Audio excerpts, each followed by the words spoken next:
Well, every tale needs to have its happy ending.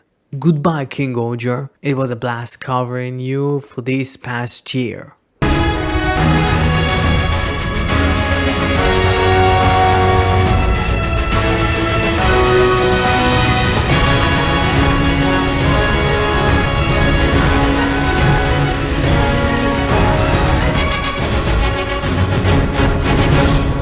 Well, King-Ohger stuck the landing. Congratulations. On to the review. While our kings trying to defeat Dugdead, the kid from Gokaiger 10 and the Three Stooges from Enkasopa are trying to figure out how they can create the Immortal Stone, and after a handy cameo from Vedaria pretty much tells them that they can somehow use a Shugat soul to make it a container, which would contain the code for the Immortal Stone. I really like that reveal, specifically using Rakelis' secrets special as a big plot point of this episode was really cool. How much the preview for this week's episode kind of spoiled that this is not what they're going to do. I still really liked it, and also it's kind of interesting that the Shugat soul, it's not the entire thing. It's not the ember that contains it. The ember is just a container, which is a thing that I don't remember even the show even explaining about. But hey, that's actually really cool and is very thematic to the show. It's not only specifically with the Shugat souls, but also how our heroes transform. And it's even funnier to think about that they just made an Immortal Stone, but they basically made it with code almost. Pretty much that stone would have been absolutely useless, if you really think about it. Or it's just going to be like the Neuralink, and it would just, like you can stick it into people's brain and it's like, oh, you're immortal now. And also you can move a cursor on the screen. While all of this is going on, Kamin is getting his ass whooped by all the people and Bagnorag that he wronged.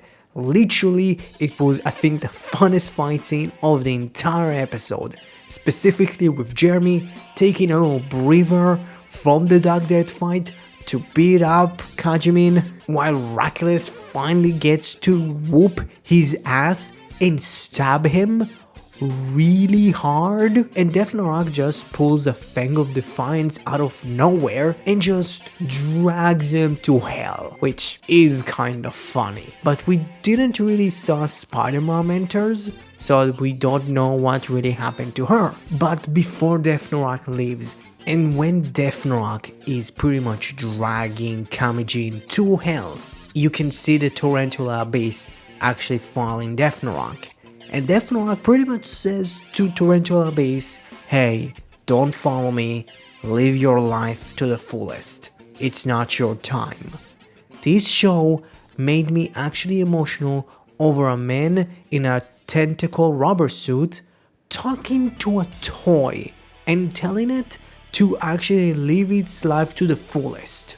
This show from time to time can be as bonkers as Dome Brothers, but actually be weirdly more emotional about it.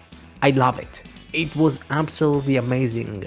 Like, people are probably talking about this show over and over and over, but it's weird because it worked.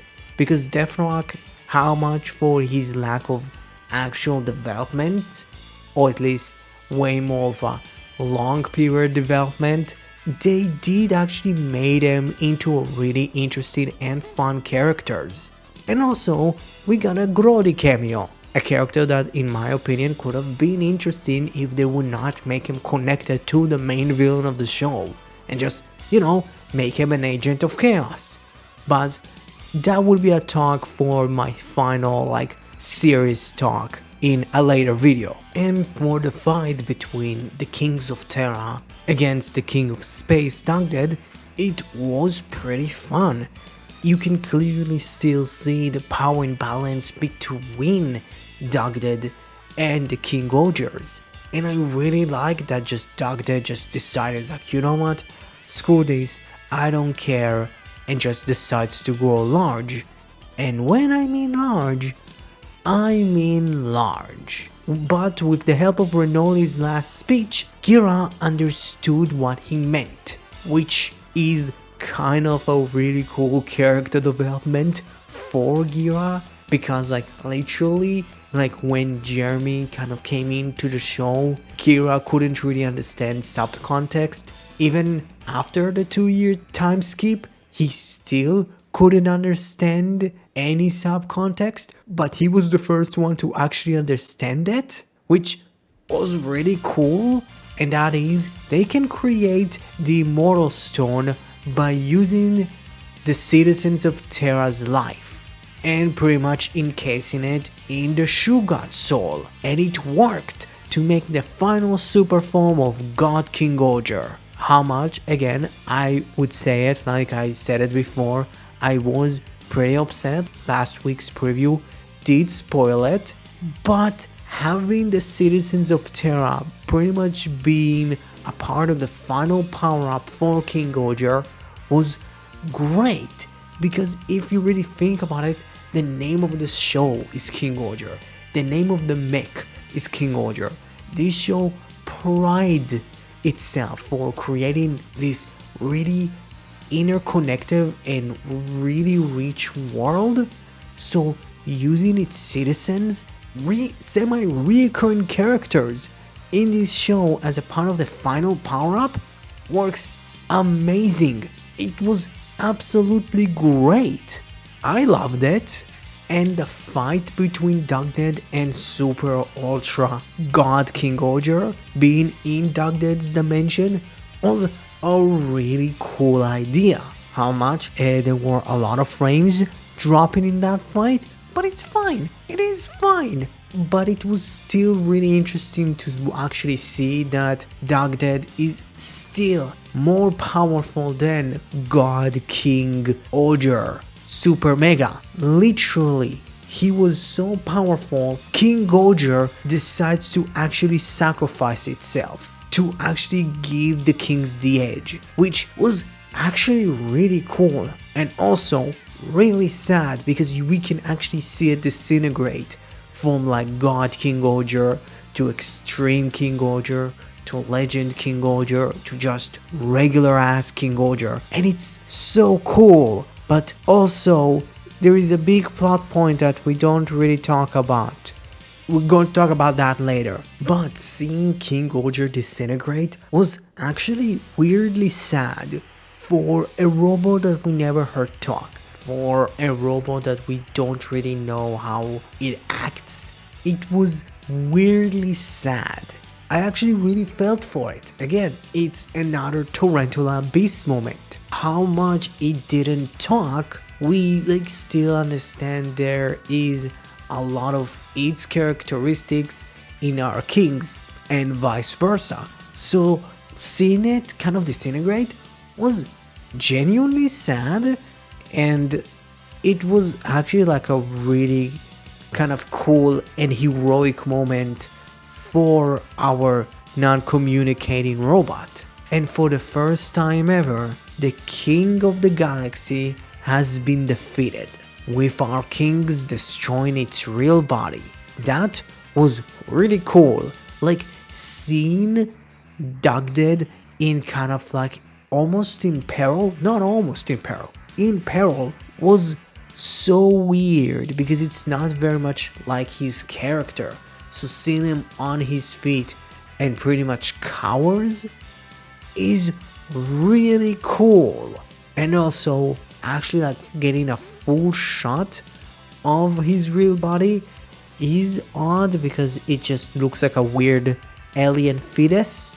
I don't know, but I do really like it. It's kind of weird looking, and seeing the kings walking back to their people and getting their admiration was great. It was really emotional, and seeing Rakulis and Gira finally getting that hug was so satisfying. From like episode 1, Gira understand that, oh, Rakulis is the bad guy, fuck that guy, to their brothers, and they actually do love each other, and there is that connection, and you can clearly see a lot of the weight that was on Rakulis' shoulders just was lifted off, because he was like literally crying and Duga was comforting him, and that was like so cool. But Toei wouldn't let their toys die, because how much the main body of King-Ohger died, the souls didn't, and they are in the possession of Gust.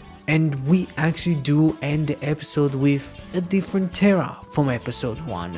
And that is a Terra where every country is now working together. Literally, a country without borders. With Jeremy in the end of the episode asks us to continue to tell their stories about our kings, stars in a big constellation, before they go on to their next adventure.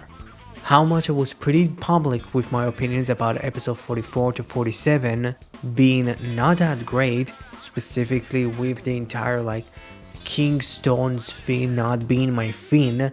Those last 3 episodes really picked back the show and actually kind of returned it to its actually really good nature about the characters in the world that they're living in, because literally Terra changed, our characters changed. You can actually see the growth with all of the characters, and I absolutely love it. How much, yeah, there was a slope in the second half of the show, but it was still good. It's not a Git situation.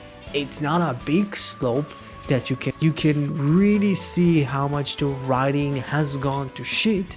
It was still good. This show was fun. This show had great characters.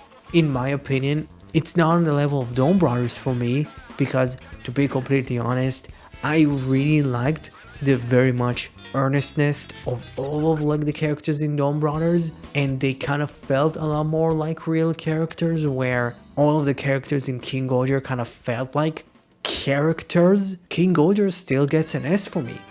It was a fantastic show that I would recommend to people. I wouldn't really recommend Dawn Brothers as a slightly newer show, because Dawn Brothers is weird.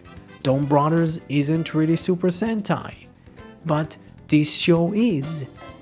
So, sit down and put your seatbelts on, because we are revving those engines, because next week is the first episode of Bakuake Sentai Boom Boom Jer. So, what you thought about King-Ohger episode 50, and tell me what you thought about King-Ohger as a whole. Thank you very much. I hope you enjoyed this video. If you liked it even more, subscribe to my channel. Thank you very much. Have a great rest of your day.